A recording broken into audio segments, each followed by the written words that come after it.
Viju smart YouTube ಚಾನಲ್ಗೆ ಸ್ವಾಗತ. ನಮಸ್ತೆ ವೀಕ್ಷಕರೇ, ಈ ದಿನ ನಾನು ಚಪಾತಿ ಮಾಡೋ ವಿಧಾನವನ್ನು ನಿಮಗೆ ತಿಳಿಸ್ಕೊಡ್ತೀನಿ. ಅದಕ್ಕಿಂತ ಮುನ್ನ ನಮ್ಮ ಚಾನಲ್ನ ಸಬ್ಸ್ಕ್ರೈಬ್ ಮಾಡ್ಕೊಳ್ಳಿ. ಚಪಾತಿ ಮಾಡಲು ಬೇಕಾಗುವ ಸಾಮಗ್ರಿಗಳು, ಅದನ್ನು ಇಂಗ್ಲೀಷ್ನಲ್ಲಿ ಇಂಗ್ರೀಡಿಯೆಂಟ್ಸ್ ಅಂತ ಕರೀತಾರೆ.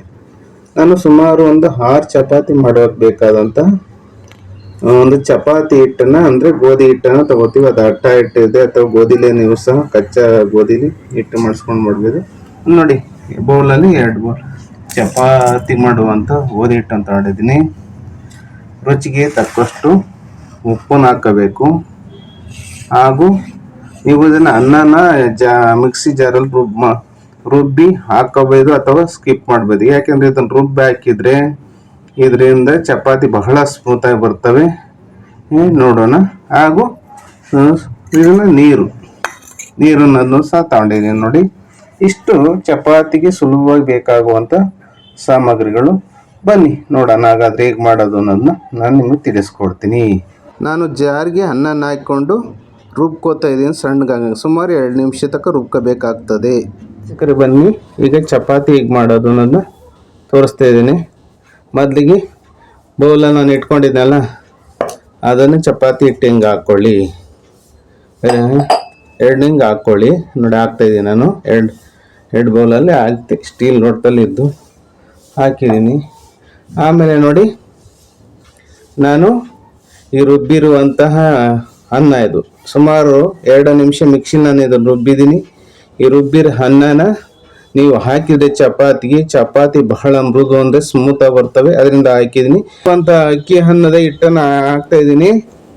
ನೋಡಿ, ಈ ರೀತಿ ಹಾಕ್ತಾಯಿದ್ದೀನಿ. ಆಮೇಲೆ ನಾನು ರುಚಿಗೆ ತಕ್ಕಷ್ಟು ಉಪ್ಪನ್ನು ಹಾಕ್ತಾಯಿದ್ದೀನಿ. ಅಂದರೆ ನಾನು ಸುಮಾರು ಒಂದು 2 ಸ್ಪೂನ್ನ ಈ ರೀತಿ ಹಾಕ್ತಾಯಿದ್ದೀನಿ. ನೋಡಿ, ಉಪ್ಪನ್ನು. ಆಮೇಲೆ ಇದನ್ನು ಮಿಶ್ರಣ ಮಾಡ್ಕೋಬೇಕು. ಈ ರೀತಿ ಮಿಶ್ರಣ ಮಾಡಿ, ಈ ರೀತಿ ಮಿಶ್ರಣ ಮಾಡಿ ನಾವು ಇದನ್ನು ಎಷ್ಟು ಬೇಕು ನೀರು ಅದನ್ನು ಸಮ ಪ್ರಮಾಣದಲ್ಲಿ ಹಾಕ್ಕೊಂಡು ಮಿದಿಬೇಕು. ಹಿಂಗೆ ಈ ರೀತಿ ಮಿದಿಬೇಕು. ನೋಡಿ, ಈ ರೀತಿ ಬೆಳೆಸ್ತಾ ಇದ್ದೀನಿ ಮಿದಿಯೋಕ್ಕೆ. ನೋಡಿ, ಹೀಗೆ ನೋಡಿ, ಸ್ವಲ್ಪ ನೀರು ಕೇಳ್ತೈತೆ. ನೋಡಿ, ಒಂದು ಸ್ವಲ್ಪ ಜಾಸ್ತಿ ನೀರು ಹಾಕೊಂಬಿಟ್ರೆ ಇದಾಗ್ಬಿಡುತ್ತೆ, ಚಪಾತಿಯ ಮಾಡೋಕ್ಕೆ ಬರೋದಿಲ್ಲ. ನೋಡಿ, ಈ ರೀತಿ ಇದನ್ನು ನಾನು ಮಿದಿತಾ ಇದ್ದೀನಿ. ಸಣ್ಣಗೆ ಮಿದಿಬೇಕು. ಮಿದಿತಾ ಇದ್ದೀನಿ. ನೋಡಿ ವೀಕ್ಷಕರೇ, ಈ ರೀತಿ ಮಿದ್ದಾಯಿತು. ಸುಮಾರು ಒಂದು 2 ನಿಮಿಷ 3 ನಿಮಿಷ ತಗೊಳುತ್ತೆ. ನಾನು ಮಿದ್ಕೊಂಡಿದ್ದೀನಿ. ಮಿದ್ಕೊಂಡು ಈ ರೀತಿ ರೌಂಡ್ ಮಾಡ್ಕೊಳ್ಳಿ. ಇದನ್ನು ಏನು ಮಾಡಿ ಅಂದರೆ, ನೀವು ಒಂದು 1/2 ಅವರ್ ನಾನು ಈ ಹಿಟ್ಟನ್ನು ತಗೊಂಡು, ನೋಡಿ, ಒಂದು ಬಾಕ್ಸ್, ಒಂದು ಲಂಚ್ ಬಾಕ್ಸ್ ತಗೊಂಡು, ನೀವು ಯಾವುದೇ ಬಾಕ್ಸ್ ಇರ್ಬೋದು, ಇದರಲ್ಲಿ ಹಾಕಿ ಒಂದು ಅರ್ಧ ಗಂಟೆ ಇದನ್ನ ಇಡಿ. ಯಾಕೆಂದರೆ ಚಪಾತಿ ತುಂಬ ಚೆನ್ನಾಗಿ ಬರ್ತವೆ, ಹಿಟ್ಟು ಸ್ಮೂತ್ ಆಗುತ್ತೆ, ಹಿಟ್ಟು ಮಿಶ್ರಣ ಆಗ್ತದೆ, ತುಂಬ ಚೆನ್ನಾಗುತ್ತೆ. ಅರ್ಧ ಗಂಟೆ ಆದಮೇಲೆ ಚಪಾತಿನ ನಾವು ಲಟ್ಟಿಸ್ಕೋಬೇಕಾಗ್ತದೆ. ನಾನು ಇದು ಚಪಾತಿ ಹಿಟ್ಟನ್ನು ಕಲಸಿಟ್ಟಿದ್ನೆಲ್ಲ ಟಿಫನ್ ಬಾಕ್ಸ್ ಒಳಗೆ ಈಗ ತೆಗಿತಿದ್ದೀನಿ. ಅರ್ಧ ಗಂಟೆ ಆಗಿದೆ. ನೋಡಿ, ಈಗ ಯಾವ ರೀತಿ ಮಾಡ್ಕೋಬೇಕು ಅನ್ನೋದನ್ನು ಮಿದ್ದು ಒಂದು ಅದಕ್ಕೆ ತಗೋಬೇಕು. ಮತ್ತೆ ನೋಡಿ, ಈ ರೀತಿ ಮಿದಿಬೇಕು. ಇಟ್ಕೊಂಡ್ಬಿಟ್ಟು ಸಣ್ಣವಾಗಿ ನೋಡಿ, ಚಿಕ್ಕದಾಗಿ ಉಂಡೆಗಳನ್ನು ಮಾಡ್ಕೋಬೇಕು. ನೋಡಿ, ಈ ರೀತಿ ಉಂಡೆಗಳನ್ನು ಮಾಡ್ಕೋಬೇಕು. ನೋಡಿ, ಈ ರೀತಿ ಉಂಡೆಗಳು ಆಗ್ತಾ ಇದ್ದಾವೆ.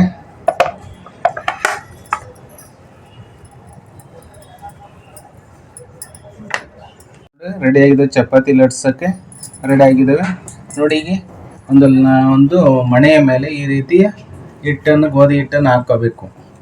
ಗೋಧಿ ಹಿಟ್ಟನ್ನು ಹಾಕ್ಕೊಂಡು ನೋಡಿ, ಈ ರೀತಿ ಆ ರೀತಿ ಮಾಡಿಕೊಂಡು ನೀವು ನೋಡಿ, ಈ ರೀತಿ ಹಿಟ್ಟನ್ನು ಈ ರೀತಿ ಮಾಡಿಕೊಂಡು ಲಟ್ಟಣಿಗೆ ತಗೊಂಡು ಲಟ್ಟಿಸ್ಬೇಕು. ಹಿಂಗೆ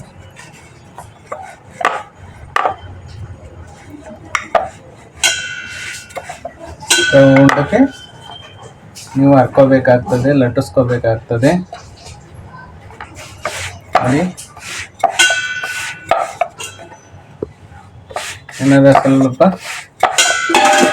ರೌಂಡ್ ಆಗಿ ಹರ್ಕೊಳ್ಳಿ.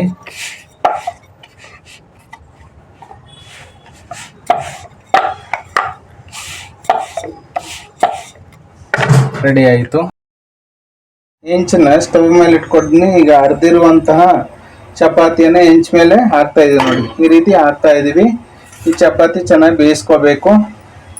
ನೋಡಿ ಈ ರೀತಿ ಬೇಯ್ತಾ ಇದೆ ನೋಡಿ. ಸುಮಾರು ಒಂದು ನಿಮಿಷ ಬೇಯಿಸ್ಕೋಬೇಕು. ಎಲ್ಲ ಇದು ಸಹ ಕಡಿಮೆ ಫ್ಲೇಮ್ ಇಟ್ಕೋಬೇಕು ಗ್ಯಾಸಲ್ಲಿ. ಅಂದರೆ ಕೆಳಗೆ ಸೀದೋಗ್ಬಿಟ್ಟು ಒಂದು ಅದಕ್ಕೆ ಬೇಯಿಸ್ಕೋಬೇಕಾಗ್ತದೆ ಚಪಾತಿಯನ್ನು. ವೀಕ್ಷಕರೇ, ದಯವಿಟ್ಟು ನಮಗೆ ಸಪೋರ್ಟ್ ಮಾಡಿ, ಈ ವಿಡಿಯೋನ ಲೈಕ್ ಮಾಡಿ, ಶೇರ್ ಮಾಡಿ, ನಮ್ಮ ಚಾನಲ್ನ ಸಬ್ಸ್ಕ್ರೈಬ್ ಮಾಡ್ಕೊಳ್ಳಿ. ನೋಡಿ ಈ ರೀತಿ ಬೇಯಿಸ್ಕೋಬೇಕು. ಮೇಲೆ ಸ್ವಲ್ಪ ಎಣ್ಣೆನ ಸವರಬೇಕು. ಎಣ್ಣೆನ ಈ ಚಪಾತಿ ಮೇಲೆ ನಾವು ಹಾಕಬೇಕಾಗುತ್ತೆ. ಒಂದು ಸ್ಪೂನಲ್ಲಿ ಈ ರೀತಿ ಸವರಿ ಚಪಾತಿ ಮೇಲೆ ತಿನ್ನೋದು ತುಂಬ ರುಚಿಯಾಗಿರುತ್ತೆ. ದಯವಿಟ್ಟು ನಮ್ಮ ಯೂಟ್ಯೂಬ್ ಚಾನಲ್ ಸಬ್ಸ್ಕ್ರೈಬ್ ಮಾಡ್ಕೊಳ್ಳೋದು ಮರಿಬೇಡಿ. ನೋಡಿ ಬೇಯ್ತಾ ಇದೆ ಚಪಾತಿ ಬೇಯಿಸ್ತಾ ಹೀಗೆ ನೋಡೋದನ್ನ ಮಗ್ಚಾಕ್ಬೇಕು. ನೋಡಿ ಎಷ್ಟು ಚೆನ್ನಾಗಿ ಬಂದಿದೆ ನೋಡಿ, ತೋರಿಸ್ತಾ ಇದ್ದೀನಿ. ಮತ್ತು ಇದ್ರ ಮೇಲೆ ಸ್ವಲ್ಪ ಎಣ್ಣೆ ಹಾಕ್ಕೊಳ್ಳಿ. ಬಹಳ ಡಿಲಿಷಿಯಸ್ ಆಗಿರ್ತದೆ, ಸ್ವಾದಿಷ್ಟವಾಗಿರ್ತದೆ ನೋಡಿ. ಚಪಾತಿ ಅನ್ನೋದು ಮನೆಯಲ್ಲೇ ಮಾಡ್ಕೊತೀನಿ. ಹೋಟ್ಲದು ಸರಿ ಇರಲ್ಲ, ಆರೋಗ್ಯದ ಮೇಲೆ ಕೆಟ್ಟ ಪರಿಣಾಮ ಬೀರ್ತದೆ. ನೋಡಿ ಈ ರೀತಿ ಚಪಾತಿ ಬೇಯ್ತಾ ಇದೆ ನೋಡಿ. ಬೇಯಿಸ್ಕೊಳ್ಳಿ. ರೀತಿ ಬಂದಿದೆ ಸುಮಾರು 2 ನಿಮಿಷ ನೋಡಿ. ಎಷ್ಟು ಚೆನ್ನಾಗಿ ಬಂದಿದೆ. ತಿನ್ನೋಕೆ ತುಂಬ ರುಚಿಯಾಗಿರುತ್ತೆ, ಡಿಲಿಷಿಯಸ್ ಆಗಿರುತ್ತೆ. ಈ ರೀತಿ ಹೆಂಚಿನಿಂದ ತೆಗೆದುಕೊಂಡು ಈ ರೀತಿ ನೀವು ಒಂದು ತಟ್ಟೆಯಲ್ಲಿ ಇಟ್ಕೊಂಡು ನೋಡಿ. ನೀವು ಅದ್ರ ಜೊತೆಗೆ ಯಾವ್ದಾದ್ರು ಸಹ ನಾವು ಇಲ್ಲಿ ಗುಂಡು ಬದನೆಕಾಯಿ ಗೊಜ್ಜನ್ನು ಮಾಡಿದ್ದೀನಿ. ಎದ್ರಲ್ಲಾರ ತಿನ್ನಿ, ಅಥವಾ ಕಾಯಿ ಚಟ್ನಿ ಮಾಡ್ಕೊಳ್ಳಿ, ಅಥವಾ ಯಾವ್ದಾದ್ರು ಒಂದು ಪಲ್ಯನ ಮಾಡ್ಕೊಂಡು ತಿಂದ್ರೆ ತುಂಬ ಚೆನ್ನಾಗಿರ್ತದೆ. ನೋಡೋದು ಈಗ ಸವಿಯಲು ರೆಡಿಯಾಗಿರುವಂಥ ಚಪಾತಿ ಮತ್ತು ಗುಂಡು ಬದನೆಕಾಯಿ ರೆಸಿಪಿ ತುಂಬ ಚೆನ್ನಾಗಿದೆ. ವಿಡಿಯೋನ ಲೈಕ್ ಮಾಡಿ, ಶೇರ್ ಮಾಡಿ, ಸಬ್ಸ್ಕ್ರೈಬ್ ಮಾಡ್ಕೊಳ್ಳಿ. ನೋಡೋಣ ಇದು ಹೇಗಿದೆ ನನ್ನ ಸವಿಯೋದನ್ನು ನಾನು ತಿಳಿಸ್ತೀನಿ. ವೀಕ್ಷಕರೇ, ತಿನ್ನಲು ಯೋಗ್ಯವಾಗಿರುವಂಥ ಚಪಾತಿ ಹಾಗೂ ಬದನೆಕಾಯಿ ಗೊಜ್ಜು ತುಂಬ ಚೆನ್ನಾಗಿದೆ ನೋಡಿ. ಎಷ್ಟು ಚೆನ್ನಾಗಿದೆ ಅನ್ನೋದನ್ನು ನಾನು ಸಹ ಇದ್ರ ರುಚಿಯನ್ನು ನೋಡ್ತೀನಿ ಸ್ವಲ್ಪನ ಹೇಗಿದೆ ಅಂತ. ಸೂಪರ್. ಮಿಟ್ಟು ಇದು ಮಾಡಿ ನೋಡಿ. Thank you watching for this video. One and all, God bless you. Subscribe my channel, YouTube channel.